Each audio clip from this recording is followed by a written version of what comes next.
तो हेलो दोस्तों, welcome to my YouTube channel Sham solution. दोस्तों, आप लोग जो यहाँ पर पिक्चर में जो ये डब्बा देख रहे हो, ये दोस्तों असल में है ये एक वेरिएबल पावर सप्लाई। दोस्तों, इसमें मैं 0 से 30 वोल्ट तक किसी भी पावर सप्लाई को मैं पावर सोर्स को मैं यहाँ पर क्रिएट कर सकता हूँ। ठीक है। तो दोस्तों, आज इस वीडियो में मैं आपको बताऊँगा कि इस टाइप का वेरिएबल पावर सप्लाई आप लोग कैसे बनाएंगे। बिल्कुल दोस्तों, 0 रुपया कॉस्ट मेरा पकड़ से पड़ा, क्योंकि मैंने दोस्तों मेरा फ़ोन का चार्जर इस्तेमाल किया था। तो चलिए दोस्तों, ये वीडियो में हम लोग देख लेते हैं। तो चलिए दोस्तों, लेट्स गेट स्टार्टेड।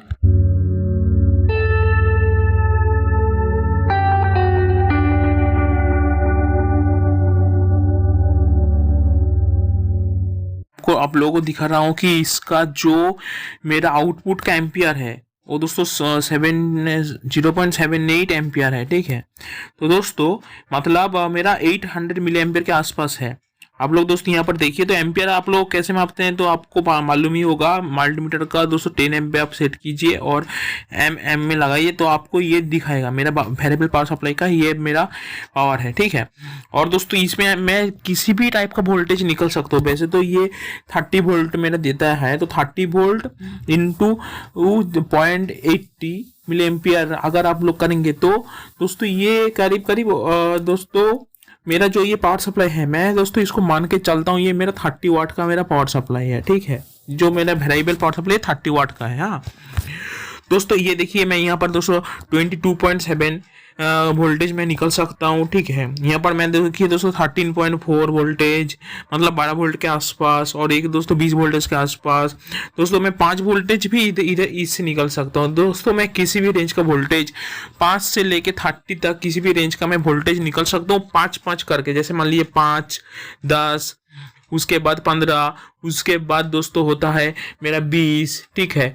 तो उसके बाद होता है 25 और उसके बाद होता है 30। इस टाइप का मैं वोल्टेज निकल सकता हूँ। और दोस्तों मैं अगर चाहूँगा तो उसका मिडिल का जो वोल्टेज है उसको भी मैं निकल सकता हूँ अगर आईसी के मदद से। तो दोस्तों यहाँ पर ये जो 13.4 है जो आप लोग को दिख रहे हैं, ये मेनली दोस्तों 15 वोल्टेज है, लेकिन 13.4 इसीलिए हो रहा है क्योंकि अंदर जो मेरा डायोड है वहाँ पर मेरा दोस्तों वोल्टेज ड्रॉप कर रहा है। ठीक है।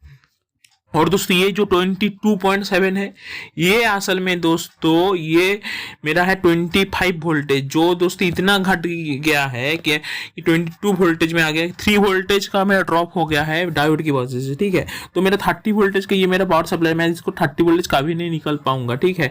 मेरे को उधर से मिलेगा दोस्तों मैक्सिमम 27 वोल्टेज मेरे को मिलता है। ठीक है। मेरे पावर सप्लाई से, क्योंकि दोस्तों डायोड में वोल्टेज मेरा ड्रॉप होता है। ठीक है। और दोस्तों अभी चलिए देखते हैं जो मेरा वीडियो का मेन चीज है वो है दोस्तों इसका सर्किट। तो देखिए दोस्तों, सर्किट डायग्राम मैं आपको दिखाता हूँ। ठीक है। सो दोस्तों ये देखिए, यह है मेरा सर्किट डायग्राम है, ओवरऑल आपको दिखा दिया। दोस्तों एक 30 वोल्टेज का एसएमपीएस अगर खरीदने जाओ तो आपको बहुत मिलेगा, बहुत रुपया मार्केट में मिलेगा। ठीक है। और उसका दोस्तों मिली एम्पियर कितना होगा, 500 मिली एम्पियर। और 20 वोल्टेज का पावर सप्लाई का प्राइस कितना है मार्केट में दोस्तों, 400 रुपया से ज़्यादा। ठीक है। तो 400 रुपये से ज़्यादा है। और मेरा दोस्तों ये जो है ये दोस्तों मेरा मैं बोलूँगा कि जो मेरा चार्जर था घर में पड़ा हुआ सैमसंग का 5 वोल्टेज का चार्जर पड़ा हुआ था, वो सबसे मैंने बनाया। तो मेरे यहाँ पर कॉस्ट पड़ा गया 0 रुपीज़ के आसपास। ठीक है।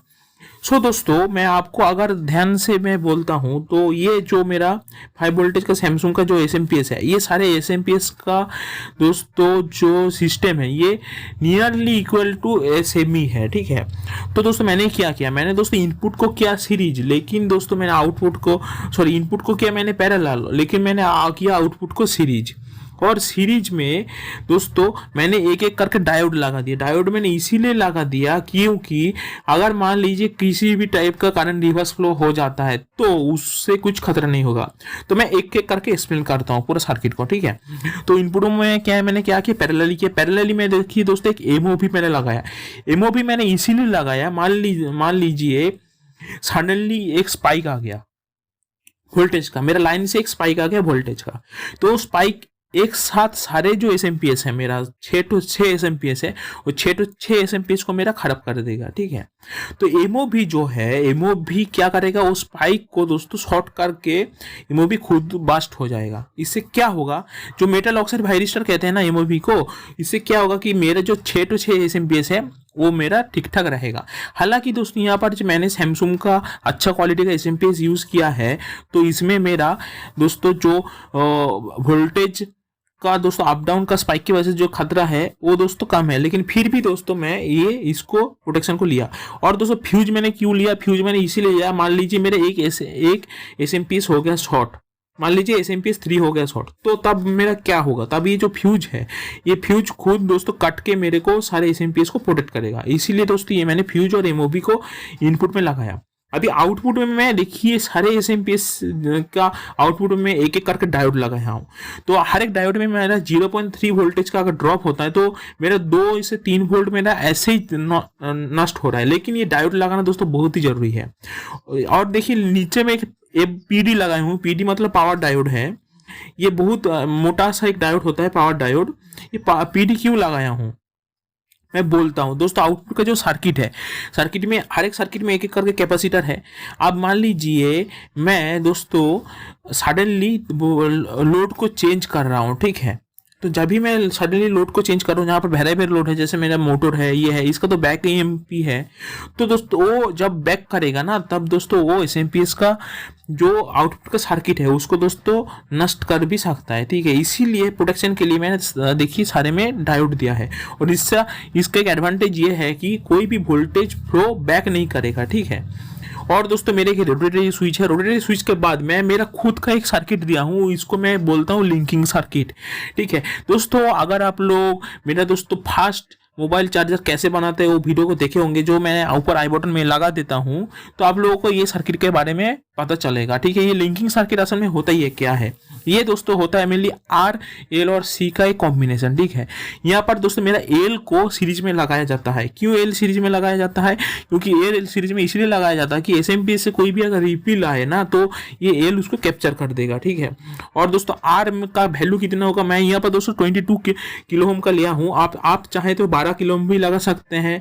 1 किलो ओम मात्र लगाएंगे क्योंकि 1 किलो ओम दोस्तों यहाँ पर फट सकता है गर्मी के हीट की वजह से, तो आप दोस्तों 10 के ऊपर वाला रजिस्टर पे लगाए। मैंने यहाँ पर 22 किलो ओम लगाया हूँ। इसका लगाने का जरूरत ये था कि जो मेरा बड़ा सा इलेक्ट्रोलाइटिक कैपेसिटर है, जो दोस्तों 47,000 माइक्रोफैराड का है, उसको डिस्चार्ज करने के लिए ये आर लगाना जरूरी था। तो और ये बड़ा सा कैपेसिटर क्यों लगाना जरूरी था, ये इसीलिए लगाना जरूरी था दोस्तों क्योंकि इससे मेरा वोल्टेज जो है वो स्टेबल टाइप का होगा, ठीक है। तो दोस्तों अगर आप लोग इसका ग्राफ को देखोगे ना, तब आपको समझ में आएगा कि क्यों मैंने ये एल आर एंड सी का ये लिंकिंग सर्किट लगाया है, ठीक है। ये मैंने दोस्तों बहुत अच्छा एसएमपीएस में ये वाला सर्किट देखा है लिंकिंग सर्किट, और उसको देखने के बाद दोस्तों मेरे को इंटरनेट सर्च करने के बाद ये लिंकिंग सर्किट का कॉन्सेप्ट समझ में आया, ठीक है। तो दोस्तों यही था इसका सिंपल सर्किट। और जो यहाँ पर जो रोटेटरी स्विच है, मैं ये रोटेटरी स्विच फैन का रोटेटरी स्विच लिया हूँ दोस्तों। रोटेटरी स्विच का 0 यहाँ पर मेनली एक को डिटेक्ट करता है, एक दोस्तों 2 को डिटेक्ट, इस टाइप से लिया हूँ दोस्तों, क्योंकि फैन का जो रोटेटरी स्विच है वहाँ पर दोस्तों 6 मेरा टर्मिनल है, तो इसीलिए दोस्तों मैं यहाँ पर 6 एसएमपीएस यूज किया था, ठीक है। तो इसमें क्या होगा, मेरा जो एसएमपीएस घर में पड़ा हुआ था वो भी काम में आ गया पुराना। लेकिन दोस्तों ये वाला एसएमपीएस जो मार्केट में नया फास्ट चार्जिंग के लिए जो वाला सपोर्टेड एसएमपीएस है, उसमें दोस्तों ये वाला तरकीब काम नहीं करेगा, ठीक है। जैसे मान लीजिए मेरे पास एक एसएमपीएस चार्जर है मोबाइल फोन का 5 वोल्टेज का, जो मेरा फास्ट चार्जिंग सपोर्ट कर रहा है, तो वहां पर मेरा क्या देगा 9 वोल्ट और 1 एम्पीयर के आसपास मेरा पावर देगा जब फास्ट चार्जिंग में होगा। लेकिन दोस्तों उसके लिए उसका दोस्तों सर्किट को बाईपास करना पड़ेगा, बहुत सारा झमेला है, तो इसीलिए दोस्तों वो मैं रिकमेंड नहीं करूंगा। आप लोग दोस्तों सिंपल एसएमपीएस है मार्केट में मिलता है वो वाला लीजिए दोस्तों, चाइनीज एसएमपीएस मत लीजिए। उससे क्या होगा कि वोल्टेज अप डाउन होगा बहुत ही ज्यादा, जिसको आप कंट्रोल नहीं कर पाएंगे और उसका एम्पियर भी नहीं मिलेगा अच्छा। तो इस टाइप से मैंने दोस्तों मेरा वेरिएबल पावर सप्लाई बनाया और दोस्तों मैं इसको काफ़ी दिन से यूज़ भी कर रहा हूँ, ठीक है। मैं दोस्तों ये वाला सप्लाई से मैं ब्रेड बोर्ड में मेरा इलेक्ट्रॉनिक्स कंपोनेंट को मैं सप्लाई देता हूँ, ठीक है। उसको उससे मेरा सब कुछ सप्लाई मिल जाता है। जैसे 9 वोल्ट का मिलना है तो दोस्तों उसके लिए, और 9 वोल्ट मान लीजिए दोस्तों 12 वोल्ट का स्टेबल आउटपुट चाहिए मेरे को चाहिए दोस्तों 24 वोल्ट का स्टेबल आउटपुट। तो उसके लिए मैं दोस्तों 3 टाइप का आईसी यूज़ करता हूँ, 7809, 7812, ठीक है, और 7824 का। तो मैं उसका दोस्तों वीडियो भी बना दूंगा अगर आप लोग चाहें तो दोस्तों इस टाइप से दोस्तों मैं मेरा दोस्तों काम करता हूँ। ये जो एसएमपीएस आप लोगों को दिखा रहा है ये मैं दोस्तों बनाया है, जो वेरिएबल वोल्टेज आउटपुट देता है। ये दोस्तों बहुत दिन पहले मैंने बनाया था, ठीक है। तो मेरे पास दोस्तों कोई एमडी बोर्ड नहीं था जिसको मैं काट के एकदम शेप दे के एसएमपीएस लगाऊं। तो मेरे पास एक डब्बा था, तो डब्बा के अंदर ही मैंने सारा एसएमपीएस को भर के मैं कॉम्पैक्ट बना लिया, ठीक है। सो दोस्तों अगर ये वीडियो आपको अच्छा लगा तो मिलते हैं दोस्तों नेक्स्ट वीडियो में। तो बने रहिए मेरे चैनल के साथ। तो दोस्तों सब्सक्राइब कर लीजिए मेरे चैनल को। सो दोस्तों थैंक्स फॉर वॉचिंग।